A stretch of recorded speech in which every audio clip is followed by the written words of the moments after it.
Imagina abrir el periódico, encender la radio o deslizar el dedo por el móvil mientras tomas café y encontrarte con un titular que te deja con la taza en el aire. El Congreso acaba de tumbar un paquete de medidas que incluía la subida de las pensiones. No hablamos de una discusión abstracta, ni de una pelea entre columnas de Excel, ni de un rifirrafe técnico entre juristas con corbata. Hablamos de millones de personas que, cada mes, dependen de ese ingreso para vivir con un mínimo de tranquilidad. Personas que han trabajado toda una vida, que han cotizado durante décadas y que ahora miran la política con la misma mezcla de incredulidad y cansancio con la que se mira a alguien que promete arreglarte la caldera, y luego no vuelve a coger el teléfono. En esta ocasión, el foco está en una votación que ha encendido el hemiciclo, las tertulias, las calles y las conversaciones de sobremesa. PP y Vox, junto a otros aliados parlamentarios, votaron en contra de un decreto que incluía la revalorización de las pensiones y diversas medidas del llamado escudo social. El resultado fue un estallido político y emocional que dejó una palabra flotando en el aire, pronunciada a gritos desde la tribuna del público y repetida después en redes y medios: vergüenza.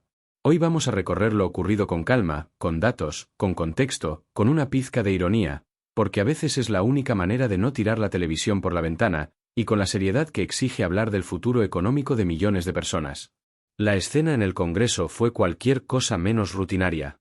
No era una votación menor sobre un trámite burocrático, ni una proposición simbólica destinada a engrosar los archivos parlamentarios. Era un decreto amplio, de esos que en política se conocen como ómnibus, porque llevan dentro de todo, desde la actualización de las pensiones conforme a la inflación hasta la prórroga de medidas contra desahucios, protección frente a cortes de suministros básicos, ayudas fiscales en zonas afectadas por catástrofes climáticas y otras iniciativas sociales. Para el gobierno, ese conjunto formaba parte de una estrategia de continuidad del escudo social diseñado para amortiguar los golpes económicos que todavía sienten muchos hogares. Para la oposición conservadora y de extrema derecha, en cambio, era un cajón demasiado grande, un menú con demasiados platos mezclados, una especie de paella legislativa en la que no todo el mundo estaba dispuesto a meter la cuchara. Cuando se procedió a la votación, los números cayeron como una losa. El no sumó más apoyos que el sí. PP y Vox, junto a Junts y otros grupos, rechazaron el texto en bloque. Eso significaba que todas las medidas incluidas en el decaían de golpe. No solo una parte. No solo un artículo. Todo. Incluidas, por supuesto, las pensiones. Y ahí es donde el debate político dejó de ser una cuestión de estrategia parlamentaria para convertirse en algo mucho más tangible: el dinero que entra cada mes en la cuenta de millones de jubilados y jubiladas. Porque conviene recordarlo, la revalorización de las pensiones no es un capricho ni un gesto ornamental para quedar bien en campaña. Es la forma de evitar que la inflación se coma, poco a poco, los ingresos de quienes ya no tienen margen para reinventarse laboralmente ni para negociar subidas salariales. Es la diferencia entre llegar justo a fin de mes o tener que elegir entre encender la calefacción o comprar determinados medicamentos. Es, para muchas personas mayores, la frontera entre una vejez digna y una vida de preocupaciones constantes. El decreto contemplaba incrementos que ya se habían reflejado en la nómina de enero. Y ahí entra en escena uno de los elementos más inquietantes de todo este episodio. Al caer la norma, esas subidas quedan en el aire. Si no se aprueba rápidamente otro mecanismo legal que las respalde, las cuantías podrían revertirse a las de antes. Es decir, lo que muchos pensionistas vieron como una mejora consolidada podría convertirse en algo provisional, casi en un espejismo administrativo. Y no hay nada que genere más desconfianza que sentir que tus ingresos dependen de una partida de ajedrez político en la que tú no eres ni peón, sino tablero. Durante la sesión parlamentaria, la tensión fue creciendo. Discursos encendidos desde la tribuna, reproches cruzados, gestos de desaprobación, murmullos que recorrían los escaños. Y entonces ocurrió algo que simbolizó el clima de indignación que se respiraba fuera del edificio. Desde la zona del público, una mujer se levantó y gritó: «¡Sois una vergüenza!». No fue una frase medida, ni diplomática, ni diseñada por un asesor de comunicación. Fue un exabrupto directo, visceral, de esos que salen cuando la frustración se acumula durante años y encuentra una rendija por la que escapar. La presidenta del Congreso tuvo que intervenir y ordenar su expulsión para poder continuar la sesión, pero la palabra ya estaba dicha. Y, como suele pasar en estos tiempos, voló más rápido que cualquier nota de prensa. Esa escena se convirtió en el símbolo perfecto del momento político: un parlamento crispado, una ciudadanía cansada y una sensación de desconexión entre los debates formales y la realidad cotidiana. Porque para quien depende de una pensión, Las discusiones sobre si un decreto es demasiado amplio o si debería tramitarse en piezas separadas suenan, a veces, como explicaciones muy sofisticadas para justificar un resultado que afecta directamente a su bolsillo.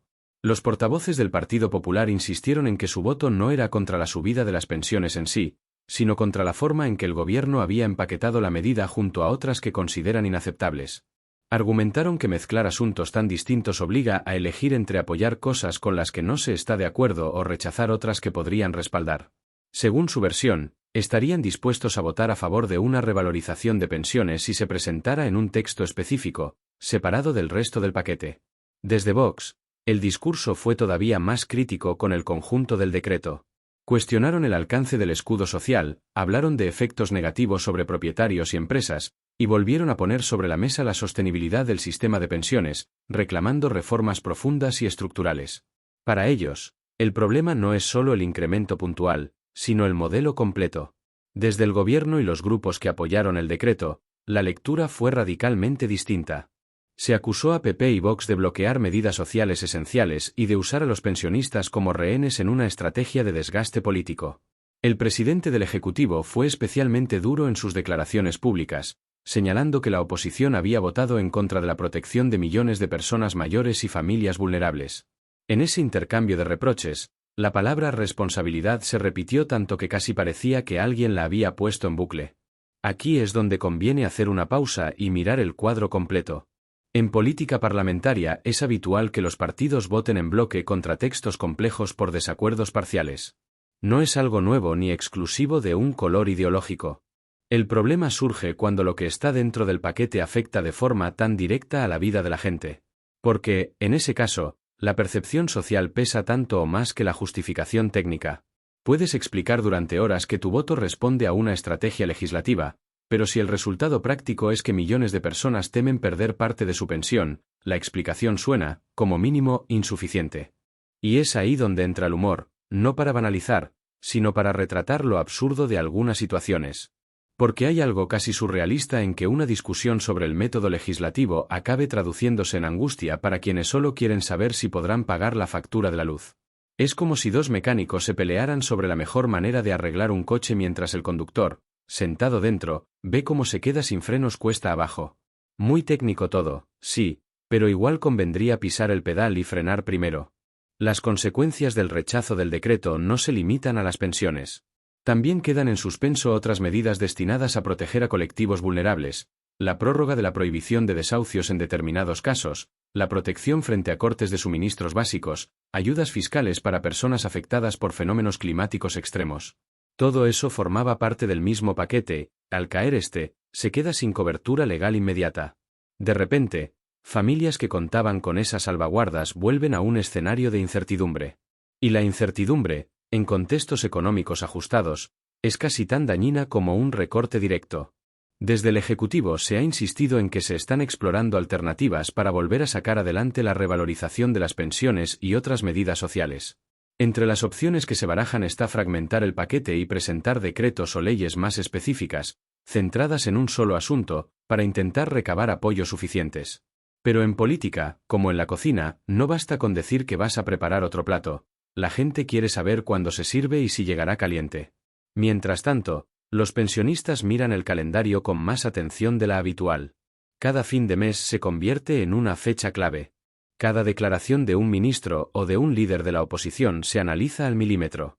Cada rumor sobre negociaciones parlamentarias genera esperanza o inquietud. Porque cuando tu margen económico es estrecho, cualquier cambio se siente como un terremoto, aunque en los despachos se hable de décimas porcentuales y marcos presupuestarios. Este episodio también revela algo más profundo: la creciente polarización política y la erosión de la confianza en las instituciones. Cuando una persona se levanta en el Congreso y grita vergüenza, no lo hace solo por una votación concreta. Lo hace, probablemente, por la sensación acumulada de que los problemas de la gente se utilizan como fichas en partidas estratégicas, de que las promesas se diluyen en negociaciones interminables, de que los discursos solemnes no siempre se traducen en seguridad material. Y esa sensación no es patrimonio exclusivo de un sector ideológico. La desconfianza atraviesa a la sociedad de arriba a abajo. Pero en este caso concreto, la indignación se ha dirigido con fuerza contra quienes votaron en contra del decreto, porque el impacto es inmediato y visible. No es una reforma que se aplicará dentro de 5 años ni un cambio técnico que solo entienden los expertos. Es la nómina de febrero. Así, sin más. Desde posiciones progresistas, se subraya que resulta incomprensible bloquear un texto que protege a los más vulnerables, incluso aunque contenga elementos discutibles. Se argumenta que la prioridad debería ser blindar las pensiones y las ayudas sociales, y después debatir el resto. Que en un contexto de inflación acumulada y desigualdad creciente, jugar a la ruleta parlamentaria con el bienestar de millones de personas es, como mínimo, irresponsable. Del lado contrario, se insiste en que no se puede gobernar a base de decretos ómnibus que mezclan asuntos dispares y que el Parlamento no debe ser una mera cámara de ratificación automática del Ejecutivo. Que exigir textos más claros y específicos es una forma de fortalecer la democracia y el debate legislativo. Entre esas dos visiones, la ciudadanía asiste a un choque de relatos que, a menudo, se superponen y se contradicen. Y mientras tanto, la palabra vergüenza sigue resonando como un eco incómodo. Porque no es un concepto jurídico ni un término técnico. Es un juicio moral. Y cuando ese tipo de juicio se instala en la conversación pública, es señal de que algo se ha roto en la relación entre representantes y representados. Quizá lo más inquietante de todo este episodio no sea la votación en sí, sino la sensación de fragilidad que deja. La idea de que derechos que parecían consolidados pueden depender de una suma de votos en un día concreto. La percepción de que el escudo social no es un muro sólido, sino más bien una lona que hay que sujetar constantemente para que no se la lleve el viento político. Y el temor de que, en ese tira y afloja, quienes menos margen tienen para aguantar sean siempre los mismos. Al final, más allá de siglas, discursos y estrategias, lo que queda es una pregunta sencilla y brutal. ¿Pueden las personas mayores confiar en que su pensión estará protegida frente a la inflación y los vaivenes políticos? ¿O tendrán que vivir pendientes del BOE y de las sesiones parlamentarias como si fueran resultados de la lotería, esperando que esta vez les toque seguir igual que estaban? La política, se dice a menudo, es el arte de lo posible. Pero también debería ser el arte de ofrecer certezas básicas a quienes ya no pueden permitirse demasiadas incertidumbres. Porque después de décadas de trabajo, de cotizaciones, de madrugones y esfuerzos, lo mínimo que uno espera es no convertirse en rehén de un pulso partidista. Quizá por eso la escena del grito en el Congreso ha calado tanto. Porque resume en 2 palabras lo que muchos sienten y no saben cómo expresar, que hay límites que no deberían cruzarse, que hay temas, como las pensiones, que deberían estar por encima de determinadas tácticas, que la dignidad de la gente mayor no debería entrar en un juego de todo o nada. Lo que ocurra en las próximas semanas será decisivo. Si el gobierno consigue sacar adelante una nueva norma que garantice la revalorización, la tensión podría aliviarse, aunque la herida política tardará en cerrarse. Si no, el conflicto se intensificará y la desconfianza crecerá aún más. En cualquier caso, este episodio ya ha dejado una lección clara. Cuando se toca el bolsillo de millones de personas que viven con lo justo, la reacción social no se mide en puntos en una encuesta, sino en palabras cargadas de emoción, en gritos espontáneos y en una sensación colectiva de que algo no está funcionando como debería. Y mientras los diputados vuelven a sus escaños, los asesores redactan nuevas estrategias y los portavoces afinan sus discursos, en miles de casas de todo el país alguien hace cuentas con una calculadora vieja, repasa recibos, mira el extracto bancario y se pregunta qué pasará el mes que viene. Esa es la verdadera dimensión de esta historia.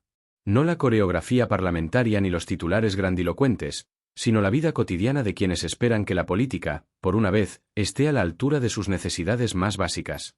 Esa escena doméstica, silenciosa y repetida en miles de hogares, es probablemente la menos visible y la más importante de toda esta historia.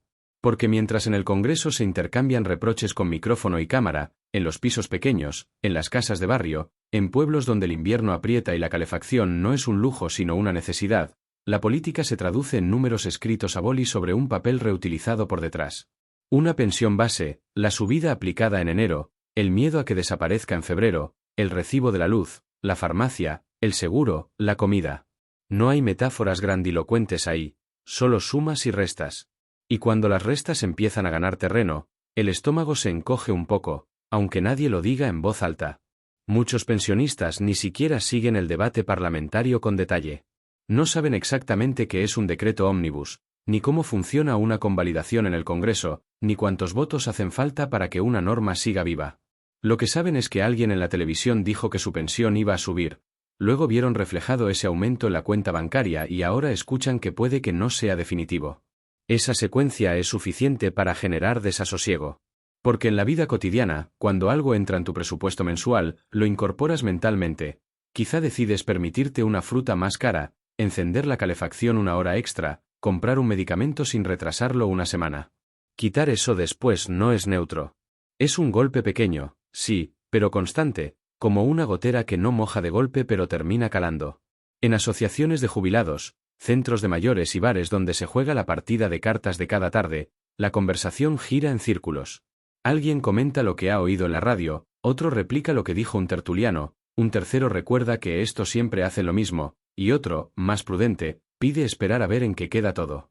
Pero incluso el más tranquilo suele acabar con una frase que resume el clima general, a ver si al final pagamos nosotros los platos rotos. Y esa expresión, tan española, encaja demasiado bien en un contexto donde los platos son facturas y los rotos vienen de arriba. El rechazo del decreto no fue solo una suma de votos. Fue un momento político cargado de simbolismo. La imagen del marcador electrónico reflejando el resultado, los aplausos contenidos en algunos escaños, los gestos serios en otros, las conversaciones rápidas entre diputados mientras se acercaban unos a otros para intercambiar impresiones, todo eso forma parte del ritual parlamentario, pero esta vez tenía un peso distinto. No se estaba discutiendo una reforma administrativa menor ni un cambio en la nomenclatura de un organismo público. Se estaba decidiendo, en la práctica, si un conjunto de medidas sociales seguía en vigor o se quedaba en el limbo. Dentro del hemiciclo, los discursos posteriores a la votación subieron de tono. Desde los grupos que apoyaban el decreto se habló de irresponsabilidad, de falta de sensibilidad social, de un ataque directo al bienestar de los pensionistas. Se recordó que las subidas de las pensiones conforme al IPC habían sido una conquista reciente, fruto de reformas impulsadas en los últimos años para garantizar que no pierdan poder adquisitivo. Se insistió en que dar marcha atrás, aunque sea temporalmente, envía un mensaje demoledor a quienes confiaban en esa estabilidad. Desde los escaños del PP y Vox, en cambio, se defendió con firmeza que no se puede legislar a base de paquetes heterogéneos que obligan a tragar con medidas indeseadas para salvar otras. Se habló de chantaje político, de utilizar las pensiones como escudo para colar normas polémicas, de la necesidad de separar debates y votar cada cosa por su cuenta.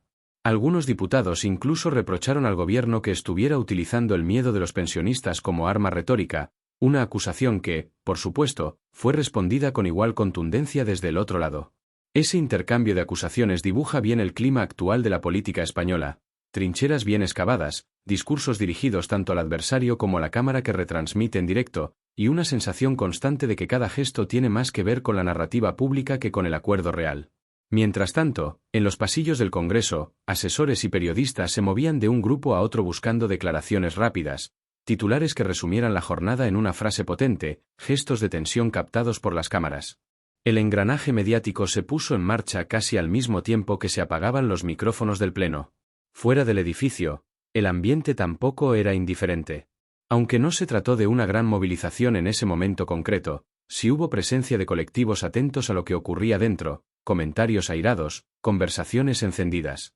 La palabra pensiones tiene una capacidad especial para activar emociones, porque toca algo muy básico, la seguridad en una etapa de la vida en la que ya no se espera prosperar, sino simplemente vivir sin sobresaltos.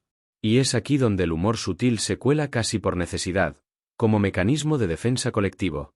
En redes sociales y conversaciones privadas aparecieron comparaciones irónicas, memes moderados, chistes amargos del tipo «al final habrá que pedir la pensión en cómodos plenos mensuales» o «te suben la pensión en enero y te la quitan en febrero», como una oferta del supermercado.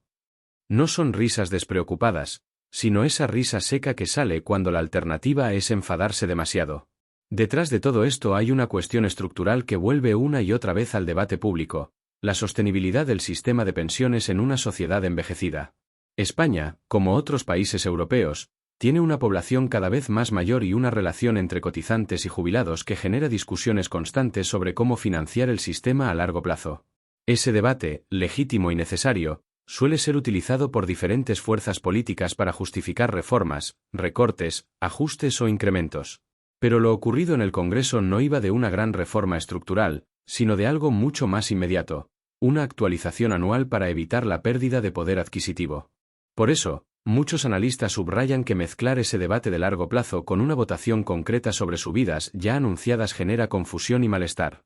Para quien está jubilado, las discusiones macroeconómicas sobre proyecciones demográficas o equilibrios presupuestarios son importantes, sí, pero no responden a la pregunta urgente: ¿cuánto voy a cobrar el mes que viene? El gobierno, consciente del impacto social del rechazo del decreto, trató de transmitir calma en sus declaraciones posteriores. Se habló de trabajar en diferentes escenarios, de buscar fórmulas legales alternativas, de no abandonar a los pensionistas. Un lenguaje prudente, casi quirúrgico, pensado para no incendiar aún más los ánimos. Pero ese tipo de mensajes, cuando llegan envueltos en tecnicismos, no siempre tranquilizan a quien está acostumbrado a medir su economía con precisión milimétrica. Para mucha gente, estamos trabajando en ello suena demasiado parecido a ya veremos.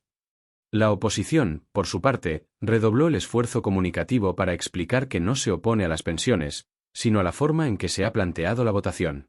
Se insistió en que apoyarían una subida si se presentara de manera independiente, sin otros elementos polémicos. Se trató de desplazar el foco desde el resultado concreto hacia el procedimiento. Pero el problema de la política contemporánea es que el procedimiento rara vez gana la batalla emocional frente a las consecuencias prácticas.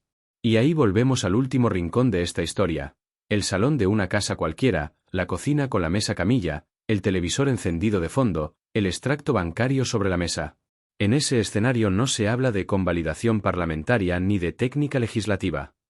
Se habla de si se puede ayudar al nieto con los libros del colegio, de si este mes toca apretarse un poco más el cinturón, de si conviene retrasar la visita al dentista. La gran política se filtra en esas decisiones pequeñas y cotidianas, y por eso duele más cuando parece inestable. Ese es el contraste que hace tan potente lo ocurrido en el Congreso. Por un lado, un debate cargado de estrategia, de discursos calculados, de reproches milimetrados; por otro, una ciudadanía que no pide grandes gestas, sino continuidad y seguridad. No es una exigencia épica. Es casi modesta: que lo prometido no se volatilice de un mes para otro. En ese contexto, cada palabra pronunciada en la tribuna, cada gesto captado por una cámara, cada declaración posterior adquiere un peso desproporcionado. Porque no se interpreta solo como un posicionamiento político, sino como una señal de hacia donde sopla el viento. Y cuando ese viento parece frío, la reacción es inmediata. Lo que queda flotando en el ambiente es una sensación de provisionalidad, como si el suelo bajo los pies no estuviera del todo firme. Y esa sensación, en una sociedad envejecida, es especialmente peligrosa.